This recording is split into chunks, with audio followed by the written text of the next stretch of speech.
Buenas, el día de hoy voy a hablar acerca de si el profesorado de primaria realmente te prepara para la realidad que se vive en las aulas hoy en día. Voy a hacer un análisis y una crítica bastante extensa y detallada de todo lo que te enseñan en el profesorado y voy a dar mi opinión. Así que vamos allá. Desde que estudio la carrera docente, escucho a personas que te dicen que el profesorado no te sirve, que una vez que pisás un aula real y conseguís tu primer trabajo, te vas a dar cuenta de que todo lo que te enseñaron durante 4 años no te sirve a la hora de dar clases. El debate no está en plantearse si el profesorado sirve o el profesorado no sirve como una dicotomía, sino en analizar qué materias sirven y qué materias no sirven, porque nunca los extremos están buenos. Entonces voy a hacer un repaso de las materias dando mi opinión, pero tengan en cuenta que mi opinión está basada en la experiencia que tuve yo en un profesorado en particular. Las materias varían muchísimo de qué tipo de profesor te tocó, porque el profesor es el que elige los textos y prácticamente los contenidos, así que les cuento desde mi experiencia. Vamos en orden. A mí me parece que las materias de primer año, que las pongo por acá, en su mayoría sirven, porque el docente debe tener cultura general. Te da una base teórica de historia, más que nada, que eso está bueno, de matemática, de todas las materias que vayas a dar, de las 4 áreas, y también cultura general. Entonces a mí me parece que está excelente repasar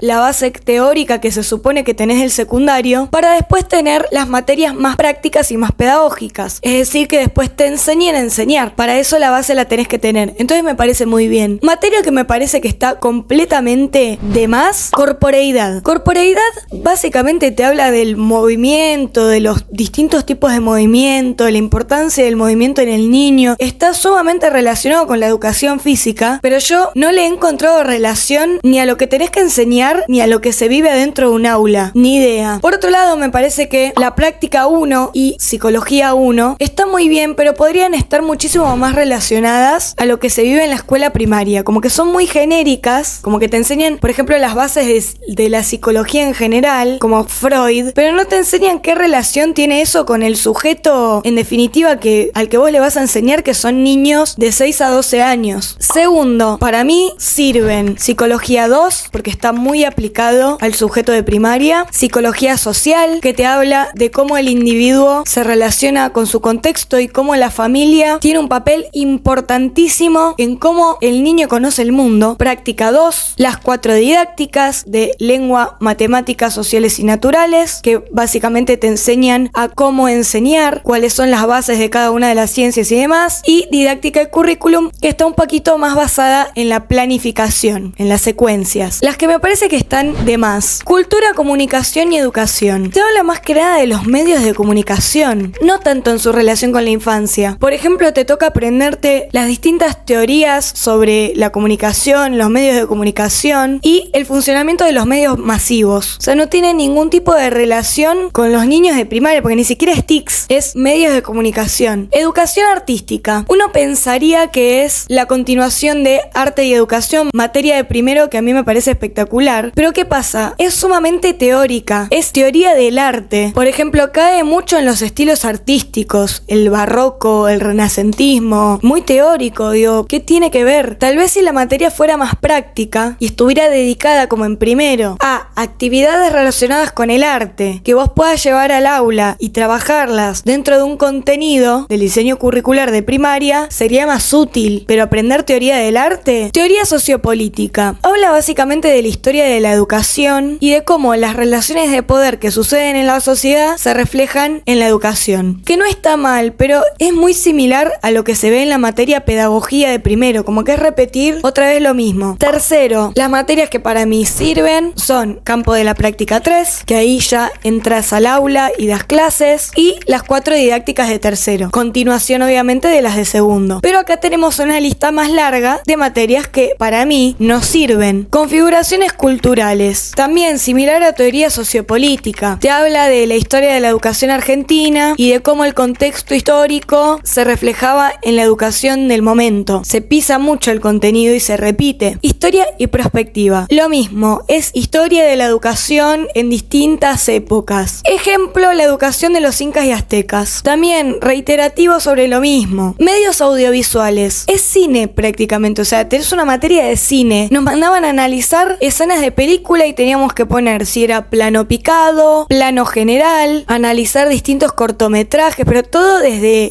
el cine, literalmente. Y lo único que zafaba me parece que era el trabajo final, que era hacer un cortometraje educativo. Pero una materia de cine, ¿qué corno tiene que ver? No entiendo. Educación física. Es básicamente la historia de la educación física en Argentina. Perdón, pero ¿qué me importa? O sea, ¿de qué me sirve a mí saber la historia de la educación física argentina para dar clases adentro de un aula? Yo no lo tengo que estudiar eso, lo tienen que estudiar los profes de educación física. Por ejemplo, un trabajo de esa materia era sacarle foto al patio de una escuela y analizar qué juegos se pueden hacer, si tenía canchitas, si no. Una materia de relleno. Política de administración, con mucha carga política partidaria. O sea, básicamente acá era aprenderse de memoria lo que el profe piensa, cuál es el partido político favorito. Y bueno, hablaba de por qué las pruebas PISA son malas y no se deberían tomar en nuestro país, porque nuestro sistema educativo es distinto, porque claro, en las pruebas PISA siempre nos va mal. Pero el problema no es porque nuestro sistema educativo sea malo y porque los chicos terminan la secundaria sin estar alfabetizados. No, es la culpa de los países eurocentristas que están tomándonos examen a nosotros en base a pruebas estandarizadas. Después, bueno, en muchos textos acerca de cómo el neoliberalismo afecta a la educación, de lo malo de la meritocracia y que por eso hay que sacar los cuadros de honor en las escuelas y los abanderados por promedio. Y, por ejemplo, el trabajo final de esta materia era criticar en base a varios textos que hablaban sobre feminismo y patriarcado, porque estaba mal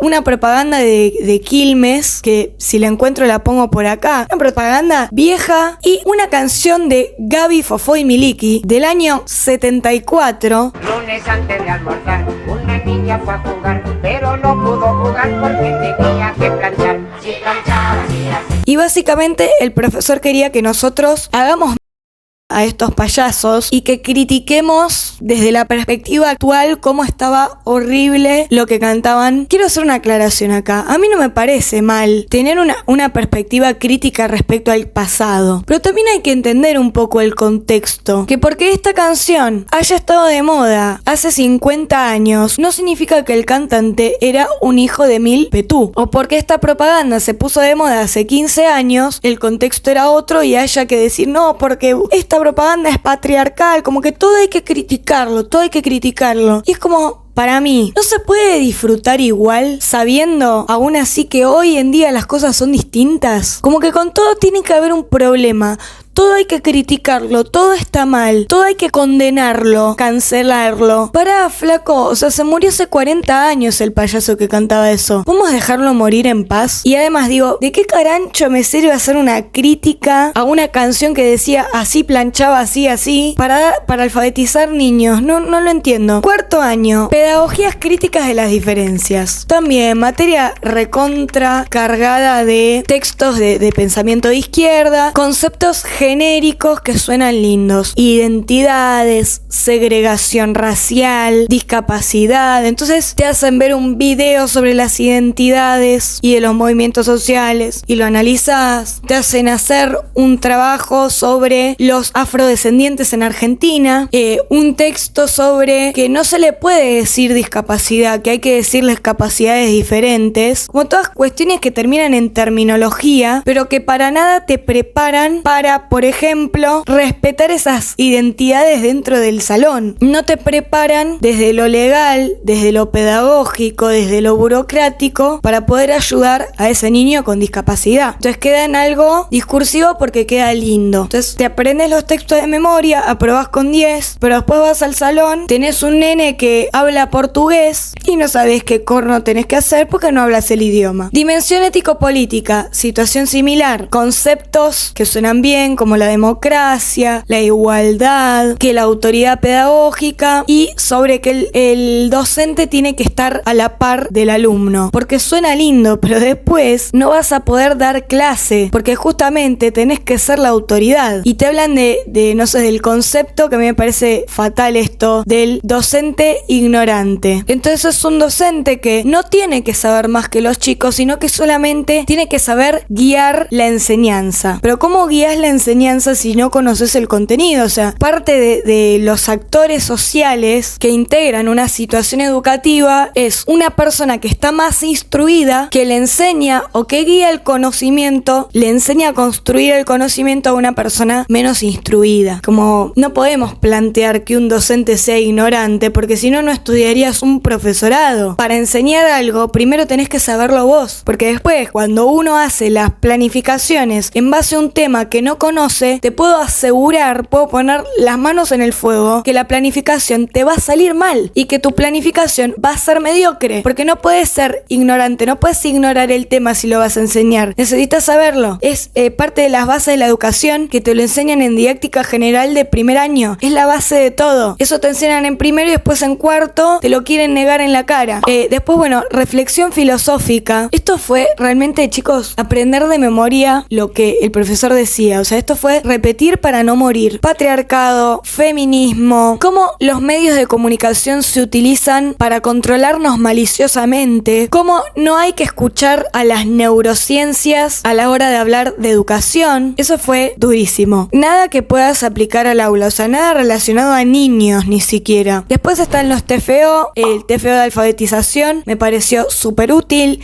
el TFO de TICS también, sobre todo porque son prácticos, te enseñan desde la práctica, desde actividades que les puedes presentar a los chicos, desde textos para trabajar con los chicos, proyectos, etc. Y el de música me pareció un asco porque fue básicamente aprenderse de memoria una lista de bandas infantiles. Entonces, en líneas generales, desde mi perspectiva, de 44 materias, hay aproximadamente 14 que son de relleno o que están mal perfiladas. O sea, que están mal elegidos los textos que te enseñan. Imagínense que de esas materias tenés 2 horas por semana de cada una. O sea, estamos hablando realmente de un montón de horas al pepe que vas a cursar, el dinero del viaje y demás. Pero sobre todas las cosas, voy a analizar las consecuencias de tener tantas materias de relleno. Y voy a hablar de faltas de... Primero, faltas de herramientas para planificar. Falta de ideas, de actividades concretas que puedas llevar al aula, de recursos pedagógicos, proyectos. Hay muy poca formación concreta. Es todo muy discursivo, muy en el aire, muy teórico y poco práctico. Falta de formación en cómo alfabetizar. Creo que hay 2 materias nomás. El TFO de alfabetización y alguna de las didácticas de prácticas del lenguaje, pero ni siquiera se le dedica toda la materia a alfabetizar. Entonces me parece que eso se nota muchísimo y que es hasta irónico. Porque digo, ¿cuántas materias hay que hablen sobre la historia de la educación o sobre los medios de comunicación, sobre el patriarcado y sobre el feminismo? ¿Y cuántas materias hay de alfabetización? O sea, me huele el bocho. Falta de formación en discapacidad. Fíjense que pedagogías críticas a las diferencias nos habla de las identidades, las capacidades diferentes, la segregación racial, pero no nos explica cómo desde lo concreto actuar a la hora de trabajar con niños con discapacidad. ¿Cuáles son nuestras obligaciones para con este niño? ¿Cómo funciona el proceso de inclusión desde lo burocrático? ¿Qué pasos tiene? ¿Cuál es la documentación que hay que presentar? ¿Cómo adaptar las actividades? Porque sí, eso nos toca hacerlo a nosotras. Al menos un panorama general de cuáles son las patologías más probables que nos encontremos dentro del aula y cómo intervenir. Por ejemplo, autismo, dislexia, TDAH y algunas que otras más que son las que te vas a cruzar sí o sí. Y por supuesto, cómo trabajarlas, cómo intervenir, cuándo se necesita una maestra de inclusión, cuándo se hace el pase a la escuela especial, cuándo es necesario un acompañante terapéutico. Son todas cosas que te vas a cruzar sí o sí y que las tenés que saber porque es tu trabajo. Falta de formación en cuanto a lo burocrático. Es explicita también cómo redactar un acta, qué es una red, qué derechos y obligaciones tenemos como docentes, cómo inscribirte a los listados, cómo funciona el puntaje docente, diferencias entre titulares, provisionales y suplentes, qué tipo de informes se necesitan, un montón de cosas que son parte de la vida cotidiana de ser docente y no, de eso no hay nada. Y bueno, como ya mencioné anteriormente, me parece que es una formación muy discursiva, como muy en los conceptos, muy en el aire, muy teórica, pero con poca aplicación práctica, y eso después se nota enseguida cuando entras al aula, y se sufre mucho también, porque decís la cantidad de tiempo que lleva estudiar el profesorado, la cantidad de tiempo que invertís en las cursadas para que la formación sea tan deficiente, pero que haya muchas cosas que no sirvan, no significa que no haya cosas que sí sirvan. Para nada estoy queriendo decir que el profesorado no sirve, que lo dejes, que seas un estudiante eterno con tal de conservar tu suplencia en una escuela pública o privada, porque hay bases teóricas que vas a necesitar. Por ejemplo, las didácticas. Para mí el contenido o la forma de dar las didácticas se puede llegar a mejorar. Sí, ¿cómo? No lo sé, pero a mí me parece que sí me prepararon para lo que me iba a encontrar adentro de un aula, para conocer los contenidos, para saber cómo explicarlos. A mi entender, sobre todo la de matemática, porque tuve una profesora muy buena, pero bueno, no es lo mismo para todos. Con esto no quiero decir que todo lo que no tenga que ver específicamente con lo práctico no haya que estudiarlo o no sea necesario. Me parece bien que haya materias sobre la reflexión, que haya materias sobre la historia de la educación, sobre historia general, sobre cultura general, sobre filosofía. Me parece que tener una base está muy bien, porque habla de tu formación en general. Estoy de acuerdo, por ejemplo, con materias de primero y algunas de segundo que también me parecen acordes. Pero el problema es que hay varias materias que hablan siempre de lo mismo, siempre de la historia de la educación y de cómo los conflictos sociales se reflejan en la escuela. ¿Cuántas materias hablan de eso? 4, 5, no es necesario 4, con una ya alcanza. Hay demasiada materia de relleno cuando se necesita tanta información para ser docente, o sea, le falta tanto a la formación docente como para tener 14 materias de relleno. Es un montón. Cuando tenemos niños que terminan la primaria sin estar alfabetizados, cuando tenemos niños con discapacidad y no sabemos qué hacer, no sabemos cómo adaptarles los contenidos ni cómo tramitarles una inclusión. Entonces, sí, el profesorado sirve. El problema es que tiene varias materias que no sirven y que no te preparan para la realidad que te vas a encontrar adentro de un aula. Última cosa y me voy. Para mí la causa de todo esto, o al menos una de las causas, es no solamente que está mal diseñado el plan de estudios del profesorado de primaria, porque tenemos materias que están mal dirigidas desde los textos que se eligen o el contenido a dar, pero hay materias que directamente están de más, o sea, que no tienen nada que ver con ser maestra. Por ejemplo, educación física, medios audiovisuales, cine. Para mí esas materias directamente hay que sacarlas. No tienen nada que ver, ni aunque elijas bien los textos, no tienen nada que ver. Pero también me parece que hay materias que están mal dirigidas, mal planteadas, y que el contenido que se da en esas materias se aleja mucho de lo que te vas a encontrar en el aula, del sujeto de primaria, de los contenidos que vas a tener que enseñar vos. Y eso tiene mucho que ver con que por ahí los profesores que dan la materia nunca pisaron un aula de primaria. Entonces, ¿cómo te van a enseñar a hacer un proceso de inclusión si nunca dieron clases en el nivel primario o secundario? ¿Cómo desde la psicología te van a enseñar cómo funciona la mente de un niño si nunca trabajaron con niños? Y ojo, que con esto no estoy queriendo decir que la gente que viene de otras ramas no tiene nada que aportarle a la educación primaria, porque eso no es cierto. El problema es que hay algunos contenidos o algunos textos que están sumamente alejados del nivel primario. Entonces se pierde la relación entre lo que estudias y lo que te vas a cruzar o lo que vas a enseñar. Al menos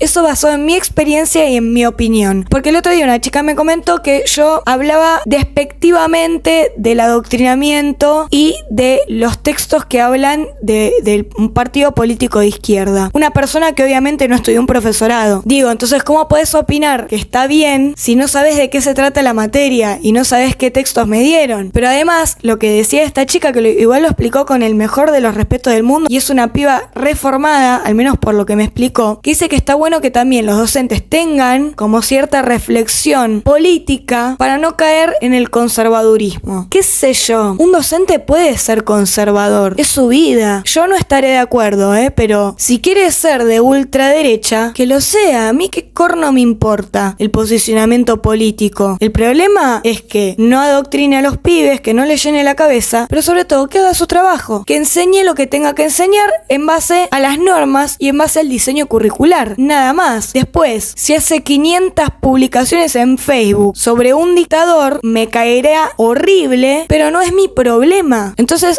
no, está bien que a los docentes les enseñen todo de izquierda. ¿Por qué una sola campana? Porque digo, por ahí está bueno para las personas que piensan así, porque te interesa lo que dice. Ahora, si estás en contra, es una patada en el petú, y por más que estés a favor o que estés en contra, por igual no te va a servir adentro del aula. A los pibes no les importa si votás a Milei o si votás a Massa. No les importa. A los pibes les va a importar qué valores les enseñás, que les enseñes a leer y escribir, a comprender textos, a hacer las 4 operaciones básicas, que les enseñes técnicas de estudio, que estén integrados en la sociedad, que tengan hábitos de estudio, que entiendan que tienen que estar sentados, que hay momentos en los que tienen que hacer silencio, que se van a tener que concentrar, que va a haber veces que van a leer algo que les gusta y a veces algo que no les gusta y lo van a tener que leer igual, que así como existen derechos también existen obligaciones, porque así funciona el mundo. Así que hasta acá mi análisis y mi opinión. Sé que por ahí es un poco polémico lo que estoy diciendo, por eso me encantaría que me dejes un comentario explicándome cuál es tu opinión, pero sobre todo me gustaría que me digas cuál es tu experiencia, porque muy probablemente yo les estoy contando cómo son estas materias y ustedes ya la estudiaron y me digan nada que ver, y eso está buenísimo también. Así que hasta acá con el video de hoy, y repito lo mismo de siempre, tenés 2 formas de apoyar al canal, una gratuita, comentando, compartiendo, viendo el video, comentándolo, aunque sea un emoticón de una vaca, para ayudar a que este canal llegue a más personas. Y también está la forma económica de apoyar al canal, que es comprándome un cafecito en el link que está en la descripción. Son pequeñas donaciones que van desde los 200 pesos. Así que bueno, hasta acá llegué por el día de hoy y nos vemos la próxima. Chau, chau.